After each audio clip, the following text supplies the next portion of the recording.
2027 ఐపీఎల్కి సంబంధించి ఎటు చూసినా ముంబైకి సంబంధించిన రూమర్స్ బయటకు వస్తున్నాయి. అటు ట్రేడ్ విషయంలో అయినా, ఇటు ప్లేయర్స్ రిలీజ్ విషయంలో అయినా ఎంఐ మాత్రమే హాట్ టాపిక్గా మారింది. ముఖ్యంగా హార్దిక్ పాండ్యా ట్రేడ్ గురించి అయితే విపరీతంగా రూమర్స్ వస్తున్నాయి. అలాగే ముంబై టీంలో హార్దిక్తో పాటు ప్లేయింగ్ లెవెల్లో ఉండే చాలామంది స్టార్ ప్లేయర్స్ను కూడా రిలీజ్ చేయబోతుంది.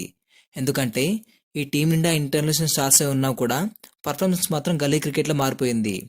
ఒకానొక టైంలో 2 సంవత్సరాలకు ఒకసారి ఛాంపియన్ గెలిచిన ఈ టీం గత కొన్ని సంవత్సరాలుగా మాత్రం ఏమాత్రం రాణించలేకపోతుంది. లాస్ట్ ఇయర్లో ఏకంగా 14 మ్యాచ్లు ఆడిన ఎంఐ టీం టోటల్గా 4 మ్యాచ్లు మాత్రమే గెలిచి ఏకంగా 9వ ప్లేస్లో ఉండిపోయింది. 5 సార్లు ఛాంపియన్ గెలిచిన ఈ టీంకి ఇది ఏమాత్రం ఊహించదగిన ఆట అయితే కాదు.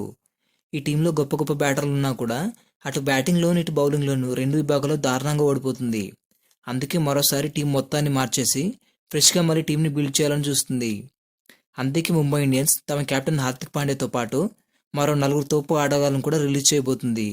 వాళ్ళందరూ కూడా ప్లేయింగ్ లెవెల్లో ఉన్న ప్లేయర్సే. ఇది మాత్రం ఎంఐకి చాలా పెద్ద విషయం. మరి ఇంతకీ ఎంఐ ఎవరిని రిలీజ్ చేస్తుంది, ఎందుకు రిలీజ్ చేస్తుందో ఒకసారి తెలుసుకుందాం. ఇక ఈ లిస్ట్లో మనం ముఖ్యంగా చెప్పుకోబోయే మొదటి పేరు హార్దిక్ పాండ్యా.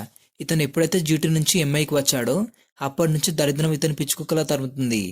రోహిత్ కాదని ఇతనికి ఎప్పుడైతే క్యాప్టెన్స్ ఇచ్చారో అప్పటి నుంచి అతనిపై చాలా హేట్ పెరిగింది. దానికి తోడు ఆ టీంలో ఎవరు కూడా హార్దిక్ చెప్పినట్టు వినట్లేదు. ఎవరికి వారు సొంత నిర్ణయాలు తీసుకుంటున్నారు. అంతకంటే ఘోరంగా హార్దిక్ ఎంఐలో మానసిక ప్రశాంతత దూరమైంది. ఎవరు అతనితో సరిగ్గా మాట్లాడడం లేదు. టీంలో అతనికి ఆ కోఆర్డినేషన్ మిస్ అవుతుంది. సీనియర్ ఆటగాళ్ళ నుంచి కూడా హార్దిక్ ఎలాంటి సహకారం లేదు. ఒక రకంగా టీంలో అందరూ ఉన్నా కూడా హార్దిక్ మాత్రం ఒంటరివాడిలా మిగిలిపోయాడు. నా ఒపీనియన్ ప్రకారం ఇంత మెంటల్ ప్రెషర్లో ఉండే కన్నా హార్దిక్ బయటకు వెళ్ళిపోవడం మంచిది. ఇక ఎంఐ రిలీజ్ చేయబోయే మరో స్టార్ ప్లేయర్ న్యూజిలాండ్ పేసర్ అయిన ట్రెంట్ బోల్ట్. ఇంత మంచి స్టార్ పేసర్ని వదిలేస్తారని నేనైతే అనుకోవడం లేదు. ఎందుకంటే ఈ బౌలర్కి లేని కొన్ని అరుదైన రికార్డులు ఇతని సొంతం. మొదట ఓవర్లను వికెట్ తీసిన నెంబర్ 1 ప్లేయర్ ఇతను మాత్రమే. ఆ తర్వాత 2 ప్లేస్ మన భూవి కూడా ఉన్నాడు. ఒకానొక టైంలో తన బౌలింగ్తో ఎంఐకి ఎన్నో విజయాలు అందించిన ఈ ప్లేయర్ గత కొద్ది రోజులుగా మాత్రం రాణించడం లేదు. అతన్ని ఎంఐ 11.50 కోట్ల భారీ ధర పెట్టుకుంటే అతను 5 మ్యాచ్లో 11.63 ఎకానమీతో 2 వికెట్లు మాత్రమే తీశాడు. అతను ఫెయిల్ అవడంతో ఆ ఇంపాక్ట్ మొత్తం బుమ్రాపై కూడా పడింది. అందుకే అతన్ని రిలీజ్ చేసి ఆ డబ్బుతో మరో మంచి ప్లేయర్ని తీసుకోవాలని చూస్తున్నారు. ఇక ఈ లిస్ట్లో నెంబర్ 3లో ఉన్న మరో విధ్వంసకర ప్లేయర్ మన స్కై. ఇతన్ని వదిలేస్తారని ఎవరు ఊహించట్లేదు. కానీ రిలీజ్ లిస్ట్లో ఇతని పేరు ఉండడానికి 70% ఛాన్సెస్ ఉన్నాయి. ఎందుకంటే గత 2-3 ఏళ్ళుగా సూర్య అస్సలు ఫామ్లో లేడు. పైగా అతను ఫినిషర్గా ఆడిస్తూ ఎంఐ 16.35 కోట్లకు అతను రిటైన్ చేసుకుంది. కానీ సూర్య మాత్రం ఆ ప్రైస్కు తగ్గ పర్ఫార్మెన్స్ మాత్రం ఇవ్వట్లేదు. పైగా అతను టీమిండియాలో కూడా ప్లేస్ కోల్పోయాడు.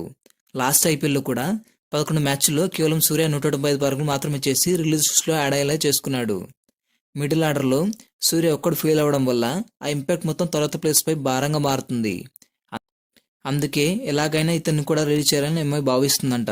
నెంబర్ 4 మయాంక్ మార్కండే. ఎస్ఆర్హెచ్లో లాగే ఎంఐ కూడా స్పిన్ సమస్య ఉంది. కానీ వాళ్ళ మెయిన్ స్పిన్నర్ అయిన left arm spinner Mayank Markande అస్సలు రాణించడం లేదు. లాస్ట్ ఐపీఎల్లో 3 మ్యాచ్లు ఆడిన అతను 1 వికెట్ మాత్రమే తీశాడు.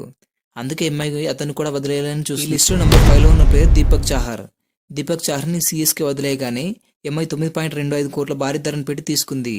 కానీ ఇతను మాత్రం ఒకప్పుడు దీపక్లో ఆడడం లేదు. లాస్ట్ టైం కూడా 8 మ్యాచ్లో 8 వికెట్లు మాత్రమే తీశాడు. అతని చిత్త బౌలింగ్ వల్లే ఎంఐ చాలాసార్లు మ్యాచ్లు కూడా ఓడిపోయింది. ఎలాగో టీంలో శార్దుల్ ఠాకూర్ ఉన్నాడు కాబట్టి ఎంఐ దీపక్ చాహర్ని వదిలేయాలని చూస్తుందంట. మరి 5 రిలీజ్లో మీకు ఏ రిలీజ్ సర్ప్రైజింగ్గా ఉండబోతుందో కమెంట్ చేయండి. ఇలాంటి మరిన్ని అప్డేట్స్ కోసం మన ఛానల్ని సబ్స్క్రైబ్ చేసుకోండి.